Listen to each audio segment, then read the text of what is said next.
Yo, what is up, guys? Have you ever wanted to build floating Lego? Well, here's the tutorial video today. If you want to include some floating Lego techniques in your next Lego mocks, stay tuned to learn how to do it. Before I hop into the video, I just want to say there's timestamps in the description for everything I'm going to be talking about today. And also, thank you for so much support on the last video. It did a lot better than I thought it would. So thank you guys so much. And let's hop straight into it. So before we get into the build and all the techniques, I just want to give a huge shout out to Jacob Kaiser. I'll link his Flickr in the description below. He really helped me out with this build, especially for the arches here. So huge shout out to him. So let's get straight into it. First off, right off the bat here, I'm just going to kind of start taking it apart. I have a lot of just stuff kind of sitting around, and this was supposed to be like the streets of Coruscant or Corellia or something like that. So there's a lot of clutter. I have a lot of crates like this. All these crates are pretty simple designs. They're just stacked up. On this one, I have a tire wheel piece, and then one of these pieces here, and it can just connect like that. I'm not sure where I found this crate technique. I think I saw it in someone's build, and I was just like, oh, I'll use it. I think it's been around for a while, though. I also have this. This one I came up with on my own, but I'm sure people have used it before. I just have this larger steering wheel piece attached to the top of this barrel or engine piece, whatever you want to call it. I think it looks pretty cool. And I wanted to incorporate some colors, so I have a yellow canister here, and this is actually a tire. I guess these are tire axles or something like that. So I have those there, and then some more pieces, some stuff that I just threw around because it looks cool. But yeah. And then on the side here, I had kind of this murky, I had this I guess tree piece coming out the side here to make it look like it's a pipe. That's a pretty easy technique. I just stuck it in. So yeah. Now onto the floor of the build. So as you can see, I kind of have this piece right here. This is a Lego net that I coiled up, and then I used some loom bands on either side to make it stay coiled up. And I thought that looked really cool. I don't know, it just gave some texture to the build, some different colors. So onto the floor, the main techniques I'm using here is the S.N.O.T technique, which is studs knot on top. And then I'm also just kind of placing some bricks. As you can see, some of them are just placed in there. So for the studs knot on top technique, how it works pretty much is you just are placing bricks in the build. So for example, I have this brick right here. I don't know, connected some tiles to it pretty much. And then instead of putting it in the build vertically like that, I'm putting it in horizontally like this. So it kind of gives a lot more texture. And then especially when you're tiling, you can see I use a lot of tiles here, it kind of breaks up the standard Lego stud and standard Lego brick. So I use that a lot, as you can see. Just a lot of places. I use it over here as well.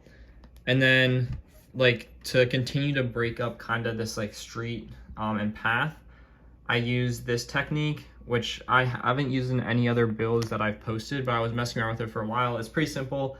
I just have one of these pipe pieces connected to a headlight brick. And when you connect them, it's really nice because they can fit into these small spaces. And when you connect them together, especially I did 3 here, it looks really nice because it gives kind of the idea that there's a pipe that's been uncovered in that area. And then I wanted to use a sewage cover, just I don't know, a manhole cover. So I used these 2 bricks here, and I put these on top of it at the end, so it looked there's a little manhole cover there. And then for the rest of the build, for this part, I really like this technique because it gives so much texture to the build, especially over here. It just makes it look like these patches are so much more fluid. That's why I like it so much. So for this technique, I'm going to be explaining it pretty fast using this brick here. So I try to use some different colors to show it to you. So pretty much you're going to want to stack 3 plates high. So this is 1 brick, 2nd brick, and then the 3rd brick needs to be a plate. And then once you're 3 plates high with the third one, 3 bricks high, 3 plates high, pretty much you can just use these cheese slope pieces. So you can put them in whichever way you want. You kind of just stick them in, and then they run flush with the rest of the tiles. So it's pretty simple, but I think it looks really nice. And then sometimes it takes a bit of time to position them how you want, but that's pretty much how you do it. It's a very simple technique. Definitely requires a lot of parts though. I had to order a lot of cheese slopes to finish off the build. So now on to the main part of the build, which is the arches. I think you can kind of see how they appear to be floating, but pretty much when I took the photo, I positioned it sideways so that it would give off the, like I guess a vibe, if you want to say, that these arches were floating. And I think the photo itself turned out really nice. I'll pop it up on the screen. You can go check it out on Instagram, Flickr, wherever you want to. This section is broken down into 3 parts. The first part is the top. I didn't connect these physically. I just have them laying on the top like that. And I think it looks fine. It doesn't look that bad. I positioned them well for the photo. Maybe if I bring this build to like a convention or something, I'll switch it up a bit. But for the moment, that's not really a problem I have. So I just leave them on top and they come off really easily. But yeah, so that's pretty nice. So then the second part is this big section right here. It just slides out. I made it kind of modular like that. So we're just gonna take a quick look. So this section is how I make it appear to be floating. I have this big base at the bottom to support these, the tops of the pillars. And then pretty much what's going on is the pillars are connected in the middle using 1 brick. And then I just have them running up here with some pipe pieces. And I thought this was the best way to do it. You can use any type of brick, but I thought these fit well in general. And then looking at the back, this is kind of just like the underside. And what's really important about this technique is to make sure to use these slope bricks right here, the 1x2 slope, because when you're using the 1x2 slope, it makes it fit in flush with the rest of the build. So as you can see here, if I didn't use the slopes, it wouldn't fit flush with the other pillars, and it wouldn't give that kind of nice look that like they're slanted and then coming back inward. So that's why it's important to use that. And then the base is just another S.N.O.T technique. It's very simple. You can look at it here. And then here's the pillar. Again, just connected right down there. Pretty simple. And I built them, and then there's like this one longer plate running through them. I think it's a 1x8 that I ran through all 3 pillars. As you can see right there. And then it just connects on. Really nice connection.